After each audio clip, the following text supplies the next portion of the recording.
Welcome to episode 9 of Now for Someone Completely Interesting. Today, I welcome one of the most versatile and eclectic guests when it comes to careers, from meat cutter to at the local grocery store to a furniture salesman.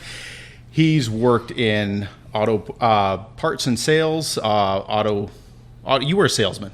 I was, yeah. Okay. I worked with you. That's right. Service advisor. Yeah. Longtime hockey coach that boasts 4 Northeastern Alberta Junior B League championships, 1 provincial Junior B championship. Currently, he's got the Joe Young Baseball Development.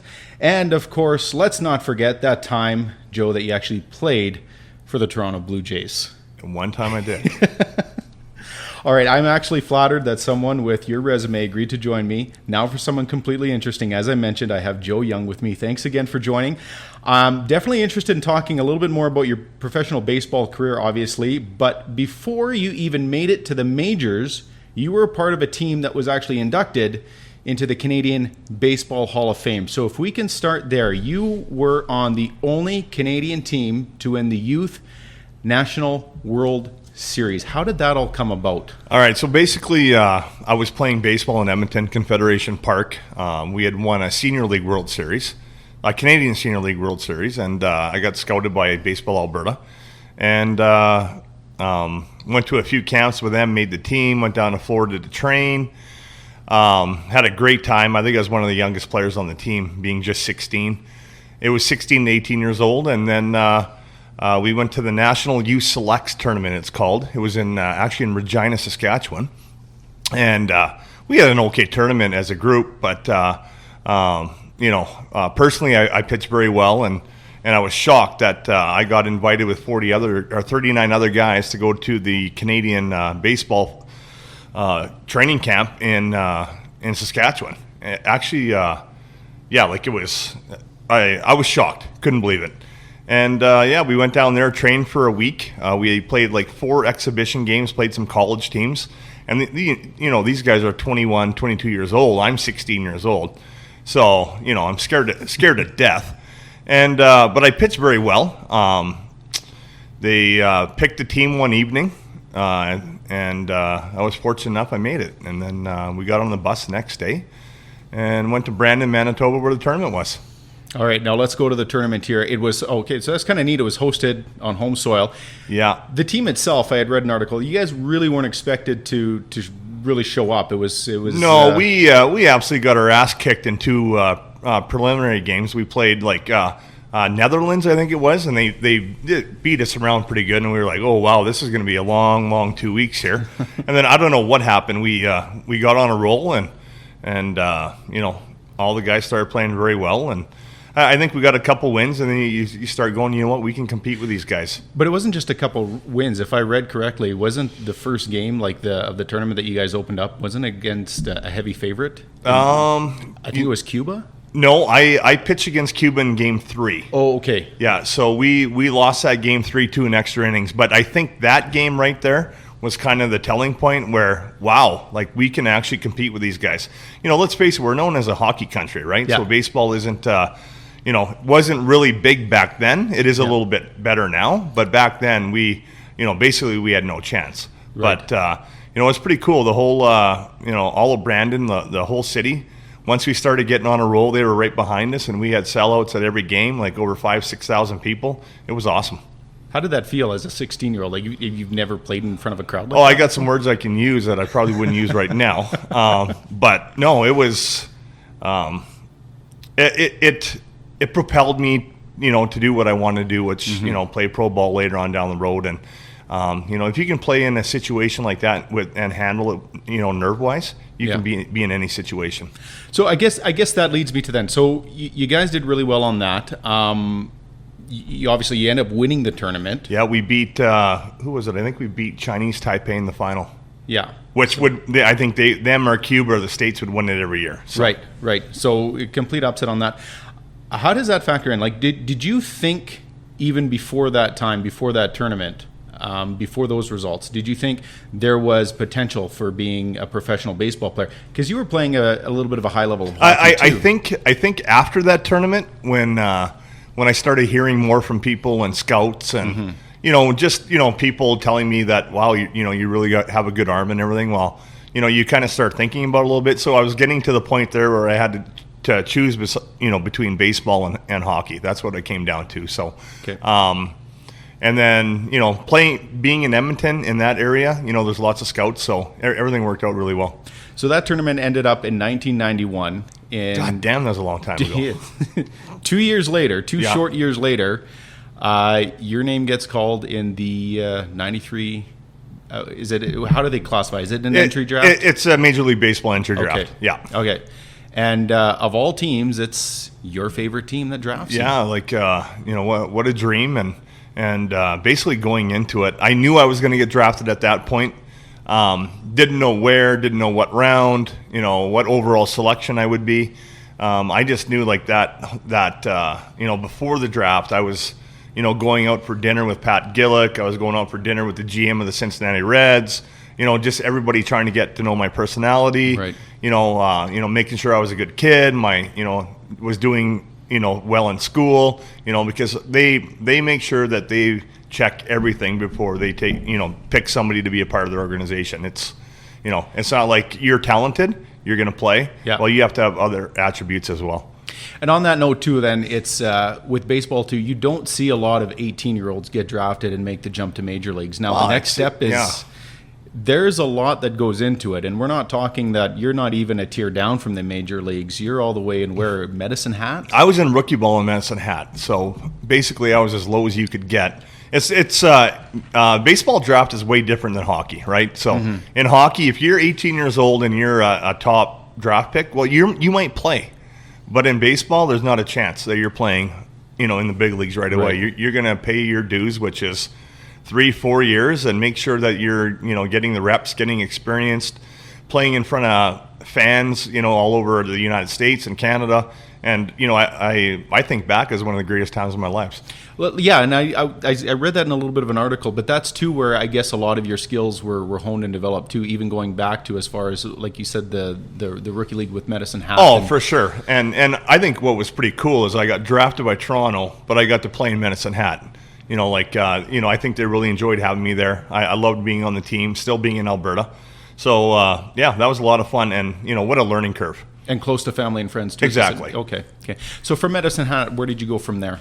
From Medicine Hat, I went to a short season, it's called, the following season to St. Catharines in Ontario. So I still got to play in Canada. And then after that, I went to Hagerstown, Maryland.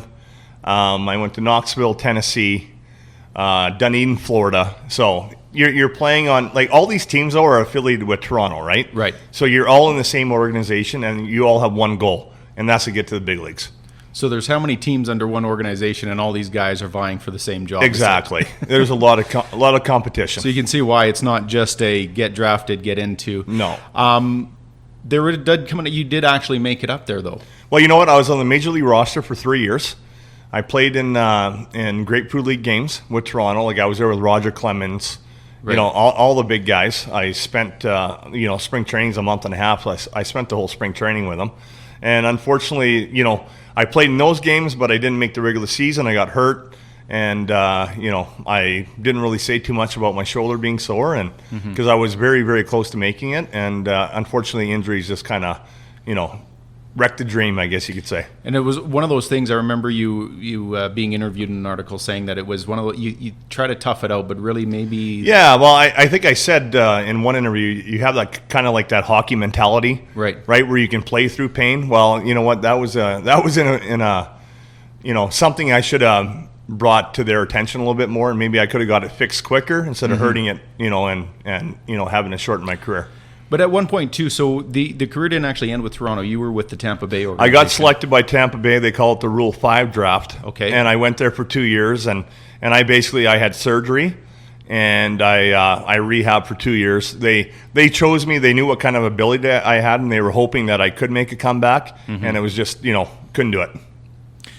So what's going through your mind at this point? When did you make the decision that did you decide, or was it the team decided, or was it? No, I decided. I threw a bullpen one day in Tampa. I used to throw 94, 95.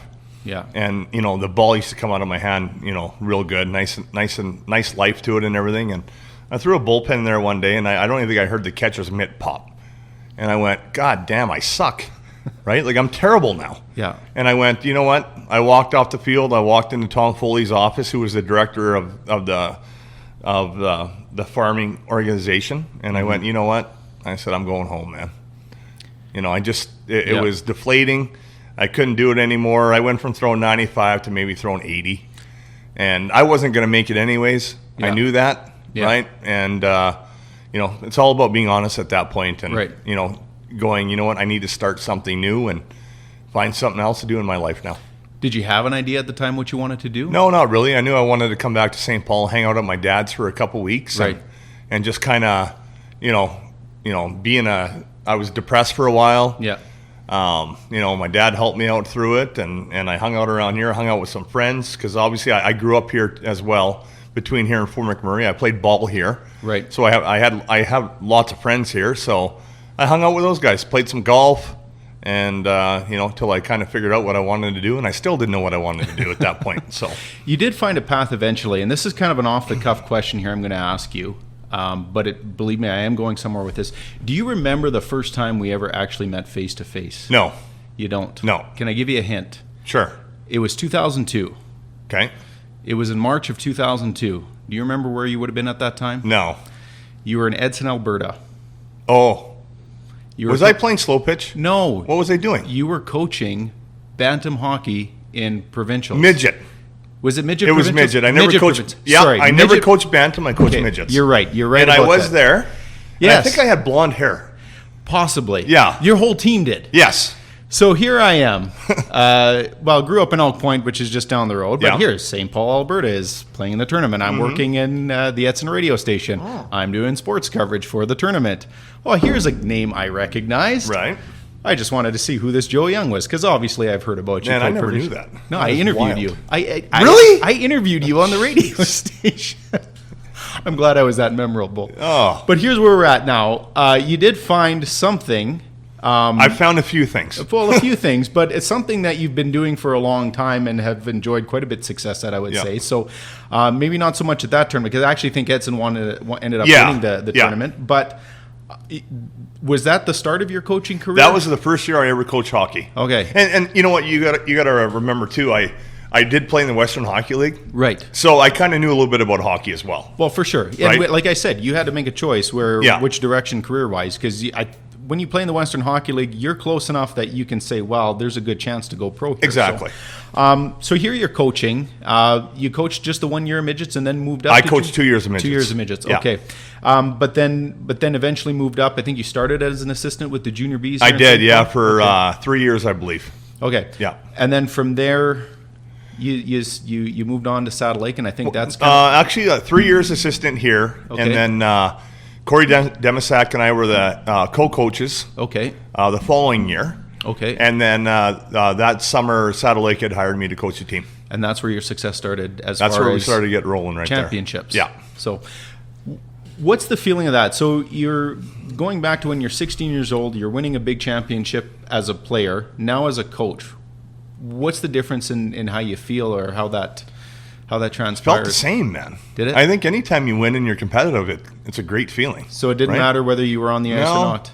No, not really. I think, when you win championships, you create memories. Yeah. And, till this day, like I haven't coached for a few years now, you still think about it. Yeah. You still talk about it, right? Like we are right now. It's something that never goes away. I'd have to say, for your personality, you're usually pretty level, chill. I don't know. I've never seen you too riled up outside of the rink. But I've watched a few Junior B games when you came back to St. Paul here, and that's probably the most I've seen you hot under the collar. You've even had a few suspensions. Yeah, once in a while I act up a little bit, but it's all about caring, right? Like I cared about all the kids I coached. Yeah. I cared about the organizations, and if I felt like, something wasn't in our favor or it was getting taken away from us, you got to make sure sometimes you say something, right? Right. But overall, it was an unbelievable experience coaching hockey. I didn't think going to Edson as a first-year midget coach that I'd be coaching junior B hockey and winning championships. Like that didn't cross my mind. How long were you in Saddle Lake for? 1 year. 1 year, and then you moved on to Lloyd. Then I went to Lloyd for 5. For 5 years, you won three and one provincial. And one provincial, and you know what? Those teams are absolutely awesome. To this day, I still say that there wasn't a team in this league that has been that good. Right. And that's just the way it is. Like I think Wainwright has had a dominant time, in this league for a while. Actually, well, I seen it, with my own eyes. Right. But to me, they weren't as good as what we had in Lloyd. Right. And it was good being a part. It was great being a part of something like that. Now, what happens then? I know you went 5 years. You coached there. You did go on to coach some senior AAA in Lloydminster when they I did senior AAA when we hosted the Allen Cup. Yeah. And quite honestly, it's something that I look back at now. And actually, after that season, and I kind of wish I didn't do it. I'm more of a coach. I like teaching kids. Right. Right. Making them better. And I kind of have a motto. Like I even say to my AAA baseball team that I'm coaching now, let's get better every day. Right. Well, when you're coaching former pro players who are 35 years old, there's not really much you can tell them, right? They basically know it all. So you're kind of a statue on the bench. Right.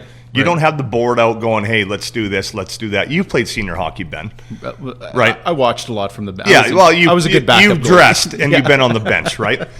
There's not a lot of coaching that goes on. That's true. Yeah. Right? Yeah, whereas right. in junior hockey, there's a ton of coaching that goes on. Right. Because you have certain systems you play. You're still developing. You're developing these kids. You want them to get better.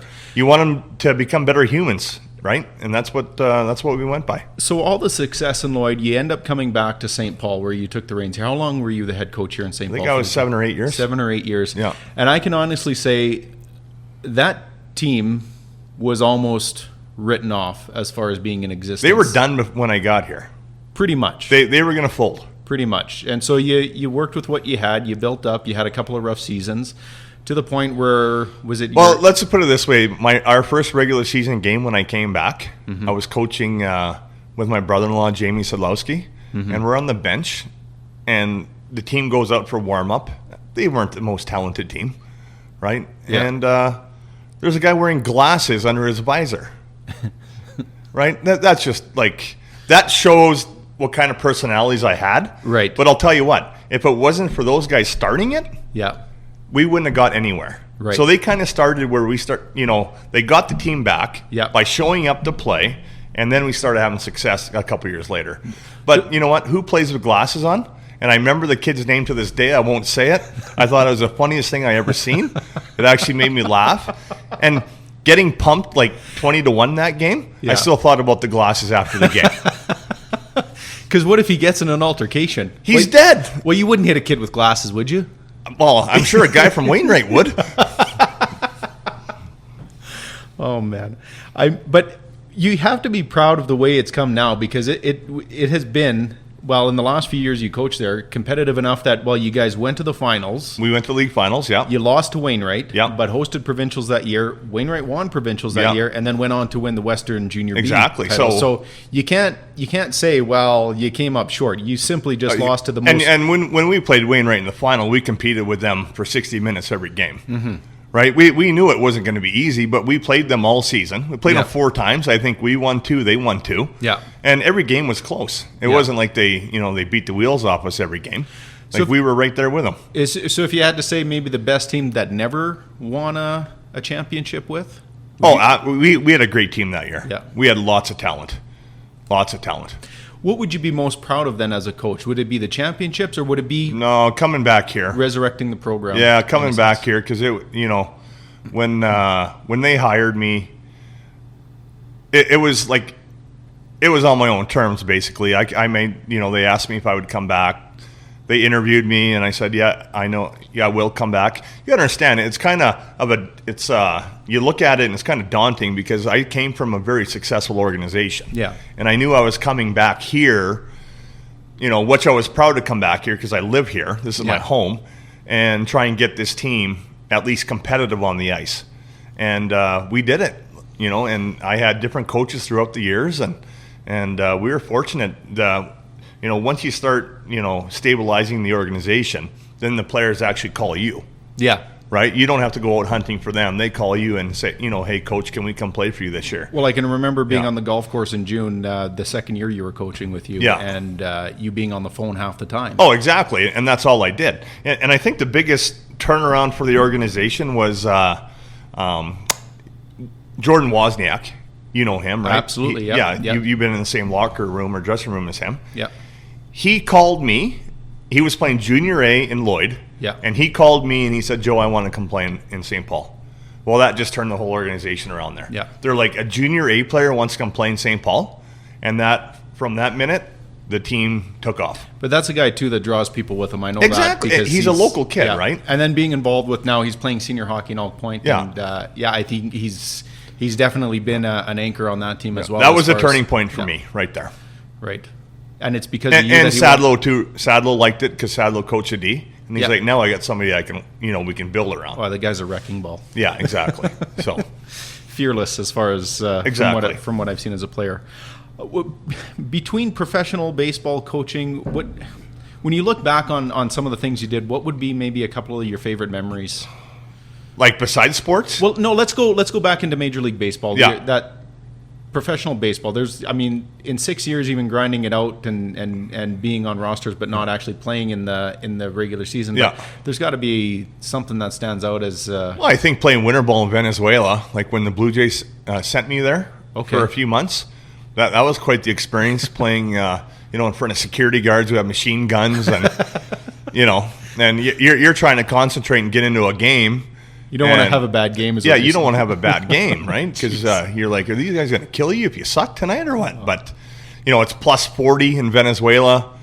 That was a great experience. But you know what? Overall, man, I never had anything, really that I look back on and go, that sucked. Like everything was so memorable, right? Yeah. Like it was a great time. And, I was very fortunate to be able to go through it.